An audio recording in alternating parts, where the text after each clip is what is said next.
All right, everybody, I hope you enjoyed our break. And I'm going to introduce to you, let's see if I get this right.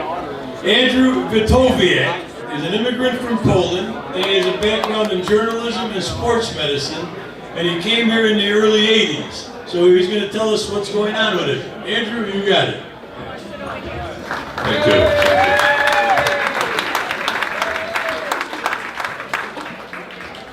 Good evening, and I warn you, I didn't go to school over here, and you may have a problem with my accent. But anyway, Stop talking. I prepared some notes that I figured out looking at Trump having a speech in Miami, that he stole some stuff from it, and you guys probably know. Let's start from the subject. It's word socialism is using everywhere right now, but what really it is? Socialism is that's a Latin word, which means equality and justice. It comes even from ancient times when Sparta or Athens they had unending wars, and a lot of those warriors lost their life, and they were helping like kind of welfare to widows and kids and children and schools and so. In modern times, socialism has started to make a ground in 19th century and developed it two Jewish guys, Karl Marx in Germany and Engels in Great Britain. And the funny thing is, Engels was a son of a guy who had a big business, he had a manufacturing business. And Karl Marx never been in factory even. And he came to idea that working class means laborers, they are base for socialism, to dictate the rules. And next was revolution in Russia, Lenin, Stalin, and they push further, which came with a lot of victims.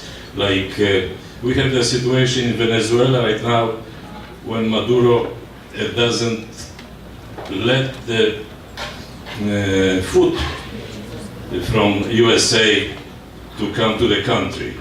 The same thing was in 1930s when millions of people in Ukraine lost their life because Stalin blocked distribution of food, and that's nothing new. Socialism is based on two facts. First, the means of production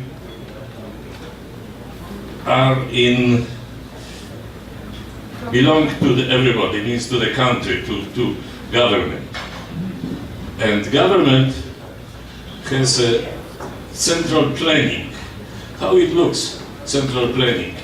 I spent 32 years in Poland, which was under socialist rules, but here is very little difference between socialism, which was enforced by a different country, like the Soviet Union after war in Eastern Europe, and some countries like I would say enthusiastic countries like Costa Rica or Canada or even Germany, who press, or right now, movement in our country, press to change a system to socialism.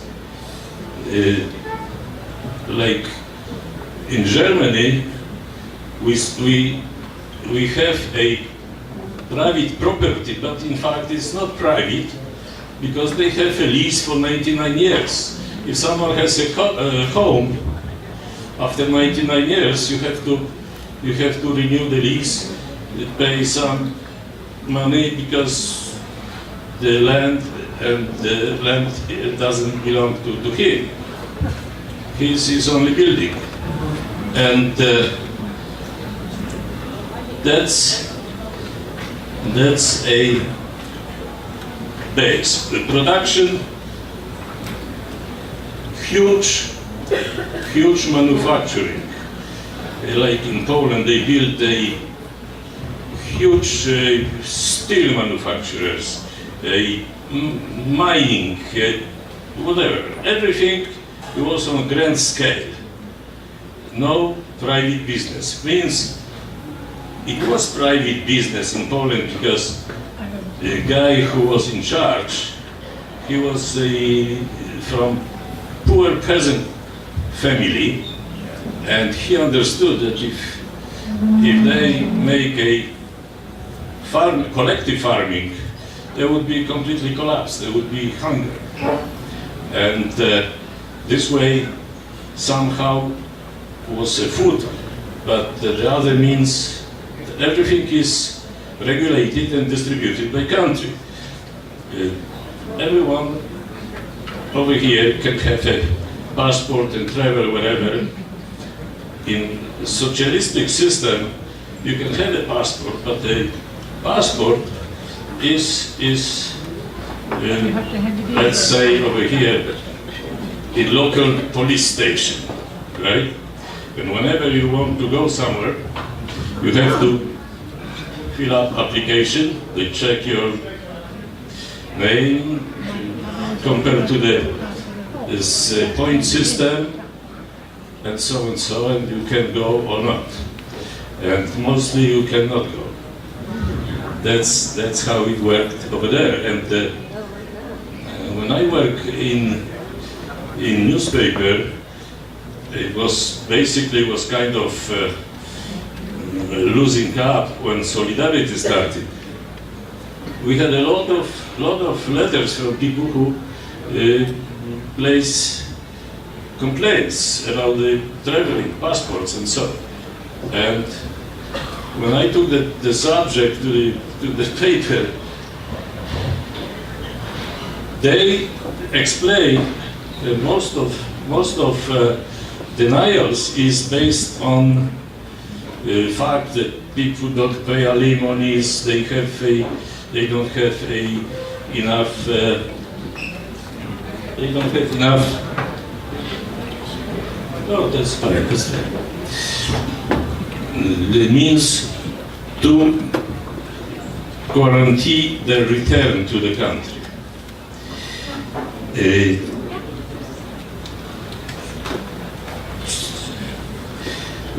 Redistribution of goods, which means whoever makes more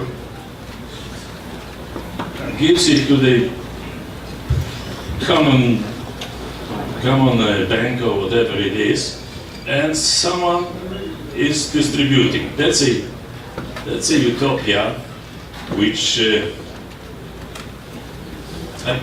I give you a picture. It's a huge room, and there's a pile of money over there. There is one guy who is responsible to distribute according to some kind of list. But that guy is in problem too. He needs money because some kind of trouble. So that's what he does.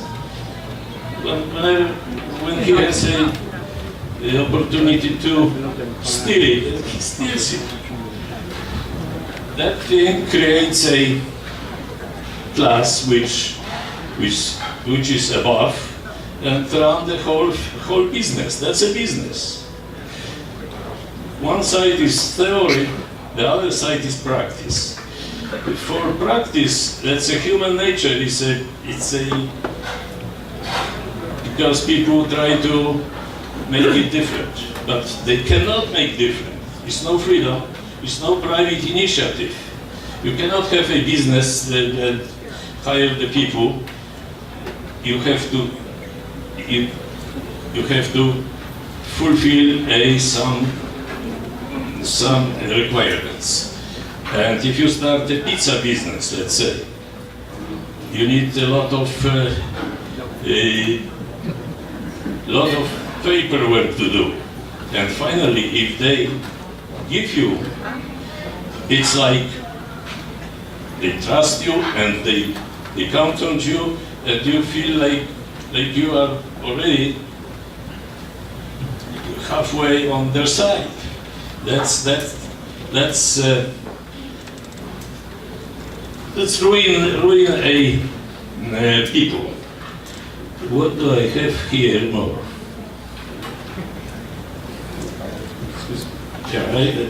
Yeah, a couple more minutes. Government dictates terms of life, like you guys know about the China policy on kids, right? Or religion. They atheists. If you want to practice something, they put you in a re-education camp to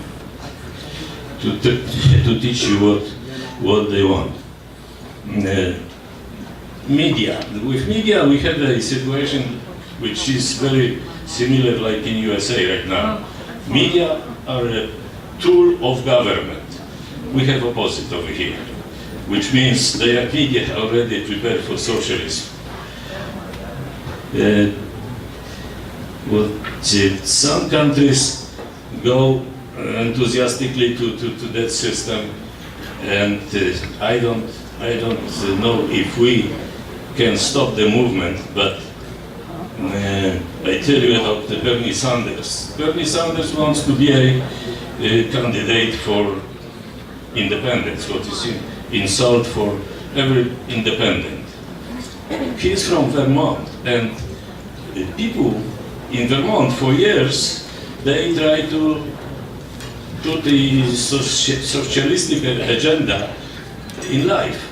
And what they reach? They reach the people run away from the state. And right now I read the story, they pay $10,000 if you want to go to Vermont and settle over there. And explanation is they have a remote area where nobody wants to live and they want to put the people. That's not true, because that's very little state. That's mountains, some valleys. Everything is in the valleys around the roads. That's a basic lie, but system basis on lies. And how, if you remember Churchill, he said the system works very good only with distribution of pain, despair, disaster, and all kind of problems. Okay, all right. I think that's enough for you today.